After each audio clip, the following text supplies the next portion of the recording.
አዲስ ነገር መጥፋቱ ያሳሰበኛል። ችግር እኮ ጠፍቶ ያውቃል፣ ግን ደግሞ አንተ በዚህ ልክ ስትጨነቅ ትዝ ብሎኝ አያውቅም። ምን ለማለት እየሞከርክ? ምናልባት የህብስት መታመሚውን በዚህ ልክ እየረበሸ ያለው? ነገርኩ እኮ አብነት፣ እየረበሸኝ ያለው ነገር ምን እንደሆነ ነገርኩ። ለምን ነው የምጨቀጭቀኝ? ይኸውልህ በአምላክ እመን ሴትዮዋን ወዳታል። ምን እንደው የምትቀባጥረው ደግሞ? ለምን ነው ሴትዮዋ የምትለው? ሴትዮዋ ስላልኳት በጣም ይቅርታ። ስጋውን የቀሙት አንበሳ እኮ ነው የምትመስለው።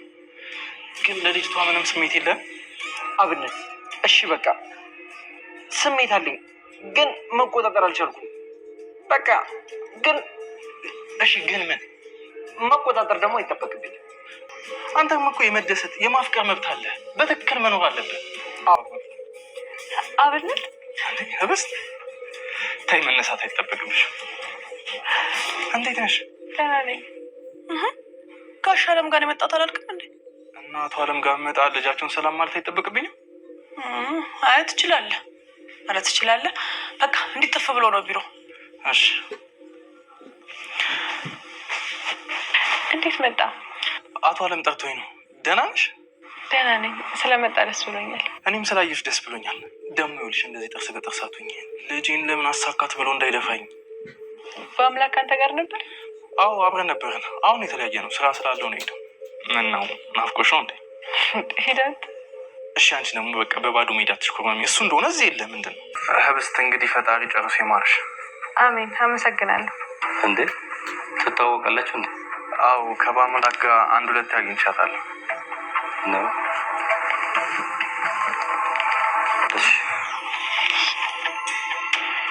እርኩስ ነሽ። ምን አባን ያልከዋል? የአባቴን ስም አትጥሪ።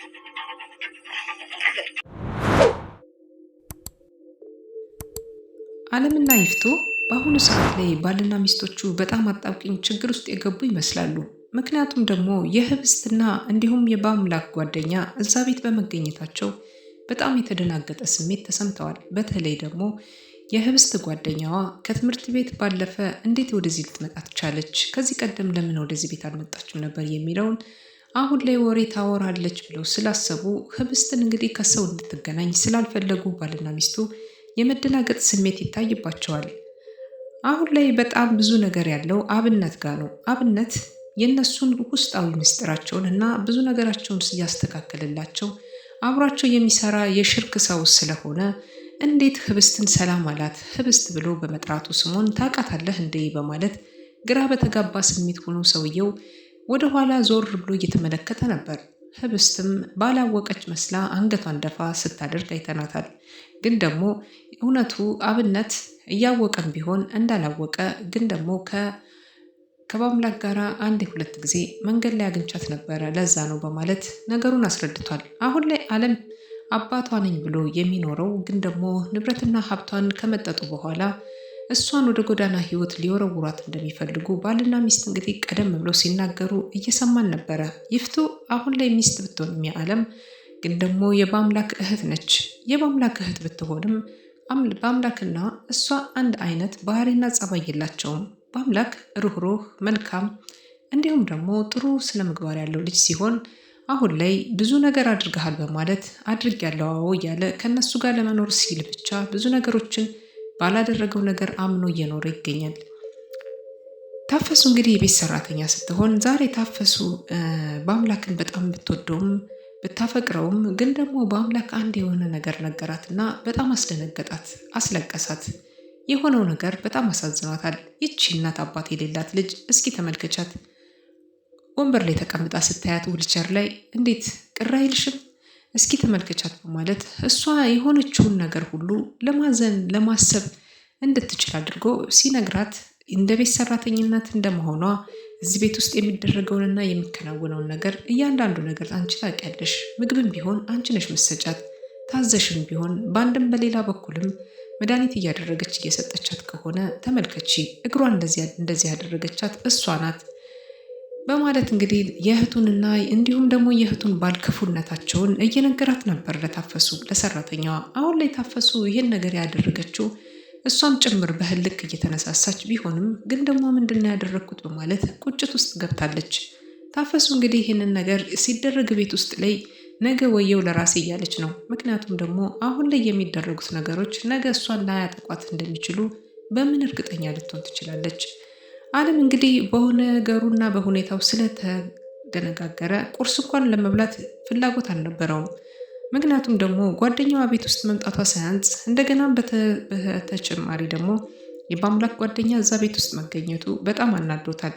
ከመገኘቱ በላይ ከእሷ ጋር ማምራቱ እና አውርቶም ስሟን በመጣራቱ ይሄ ነገር እንዴት ሊሆን ይችላል በማለት ግራ ተጋብቷል።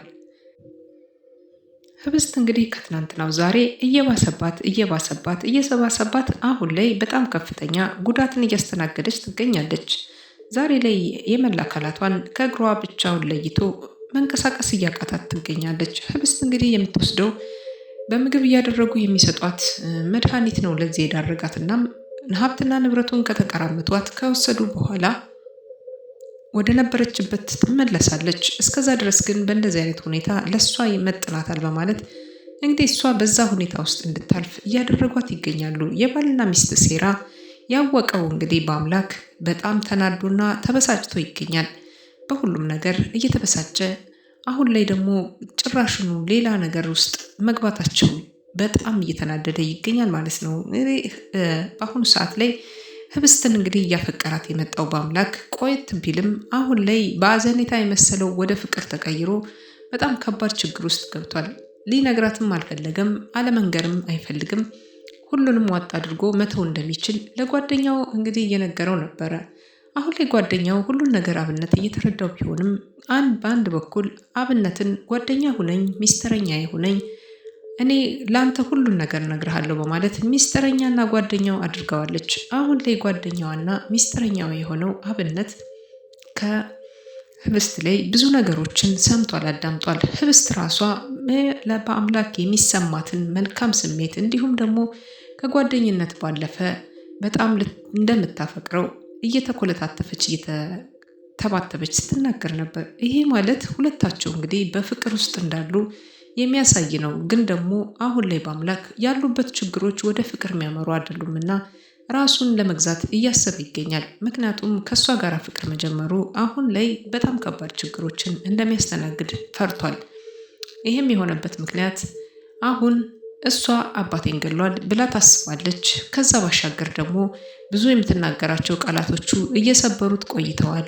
ቤተሰብም የዛ አይነት ባህሪ ሲያዩት ስለሰነበቱ አሁን ይሄንን ሁሉ ነገር አልገባኝም፣ በሷም በፍቅሯም እንደዚህ ብዬ ነው አፍቅሬሻለሁ ብዬም አልነግራትም በማለት ሁሉ ነገር የገታና አፍቅሬያታለሁ ግን ደግሞ ፍቅሬን አልገልጽም መተው እችላለሁ እያለ ለጓደኛው ሲነግረው ሰምተናል። በስተመጨረሻም እንግዲህ ይፍቱና እንግዲህ ወንድሟ በአምላክ አንገት ለአንገት ተያይዘው ነበር። ይሄ የሆነበት ምክንያት ደግሞ ከህብስት ክፍል ወጥቶ የህብስት ጓደኛ እግሯን ስላመማት ያው መሄድ ስለማትችል ባለችው ንግግርና በአምላክን ለመተዋወቅ እጇን ዘርግታ ቀደም ብላስ እጇን ስዘረጋለት በር ዘግቶባት ጥሏት ወጣ። ምን እየሆነ ነው ይሄ በአምላክ አለቻት። ስትላትም እሱ እንደዚህ ነው ጸባዩ፣ እንደዚህ አይነት ነው ጸባዩ በማለት እንግዲህ ጓደኛዋ ሆን ብላ ህብስትን ጥየቃ ሳይሆን የመጣችው በአምላክን ፍለጋ እንደሆነ ታስታውቅ ነበረ። ለዚህ ነው በአምላክ ስትል ተጀምሮ እስከሚያልቅ ድረስ ከህብስት ጨዋታዋን ትታ ከበአምላክ ጋር ነበረ ሰፊ ቁርኝት ስታደርግ የቆየችው። ግን ደግሞ በአምላክ ፍላጎቱም ምኞቱም ከህብስት ጋር እንጂ ከሌላ ሴት ጋር ስላልነበረ ሰውም አልመሰለችውም። ዘግቶባት በሩን ጥሏት ይሄዳል። በዚህ የተናደደችም አትመስልም። ነገሩን ባላየ ለማሳለፍ አስባለች ህብስት። ይፍቱ እንግዲህ በስተመጨረሻም ከበአምላክ ጋር አንገት ለአንገት ተያይዘው አይተናቸው ነበረ። ይሄ በአንገት ለአንገት የተያያዙት ምክንያቱም አንቺ ጨካኝ፣ አንቺ መጥፎ ሰው፣ አንቺ አረመኔ ነሽ፣ አውሬ ነሽ እያለ የገዛ እህቱን እንግዲህ አንገቷን አንቆ እየወዘወዛት ነበር። ምን ብታደርግ ነው እንደዚህ ያደረጋት? ምን አድርጋ ነው? ምንስ ብታደርገው? ምንስ ብትበድለው ነው? እህቱን እንግዲህ አንገቱ ላይ ያዛት። ምክንያቱም ለዚህ ሁሉ ነገር ተጠያቂ እሷ ነች።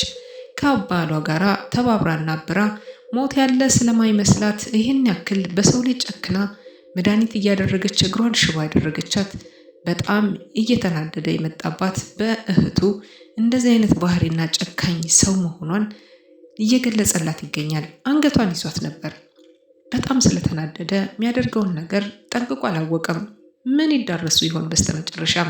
አለምም እንግዲህ ከቤት እንደተወጣ አልተመለሰም። ምክንያቱም አሁን ላይ ለሰራተኛዋ ታፈሱ ምን እንደሚያደርጉ፣ ወዴት እንደሚወጡ፣ ወዴት እንደሚገቡ፣ ወዴት እንደሚሄዱ ያለውን ነገር እስኪ አንቺም ተለመልከችልኝ በማለት ከቤት ውስጥ የሚወራውን ጀምሮ ከቤት ውስጥ የሚደረገውን እንድትከታተል ነግረዋታል። በአምላክም አስረግጦ የነገራት ነገር ቢኖር ለታፈሱ እሱን እንድታግዘውና እንድትተባበረው፣ በተለይ ደግሞ በዚች ምስኪን ልጅ ላይ የሚደርስባትን ፈተናና ጭንቀት ችግር እባክሽ እንደ ሰው ሆነሽ አስቢው፣ እህትሽስ ብትሆን በማለት እንግዲህ ታፈሱን እያባበላት እንዲሁም እየነገራት ነበር።